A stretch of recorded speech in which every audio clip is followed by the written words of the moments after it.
മനസ്സിലാവണ്ടല്ലേ? ഒരു ചപ്പാത്തി. അയ്യോ, ചപ്പാത്തി തീർന്നല്ലോ. സാരില്ല, എന്റത് കൊടുക്കാം. നേരെ പോയാ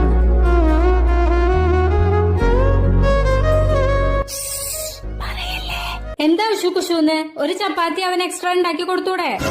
വെക്കട ഫോൺ, ഞാൻ വിളിക്കാം. കഷ്ടപ്പെട്ട് ഈ വീട്ടിലോട്ട് സമ്പാദിച്ചു പറഞ്ഞ നിനക്ക് ഒരു എക്സ്ട്രാ ചപ്പാത്തി ഉണ്ടായിക്കൂടെ? ഞാൻ നിന്റെ എച്ചിൽ ചപ്പാത്തി കഴിക്കണം.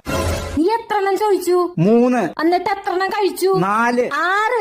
6 വിഴുങ്ങിട്ടിരിക്കണത്. നിങ്ങളുടെ അച്ഛൻ ഡയറ്റാണ്, 2 ചപ്പാത്തി മതി എന്ന് പറഞ്ഞിട്ട് 8 എണ്ണം വെട്ടി വിഴുങ്ങിട്ടിരിക്കണത്. എന്റെ അച്ഛനെ പറയരുത്. എന്റെ അച്ഛൻ എനിക്ക് വേണ്ടി എന്തും ചെയ്യും. എനിക്ക് നിന്റെ വീട്ടുകാർക്ക് വെച്ചോളാനൊന്നും പറ്റില്ല. എനിക്ക് നീയും വേണ്ട, നിന്റെ വീട്ടുകാരും വേണ്ട. ബൈ. അനുഭവിച്ചോ? ലവ് മാരേജ് പറഞ്ഞ് കൊണ്ടുവന്ന് ഒരുത്തിയല്ലേ? നിക്കടി.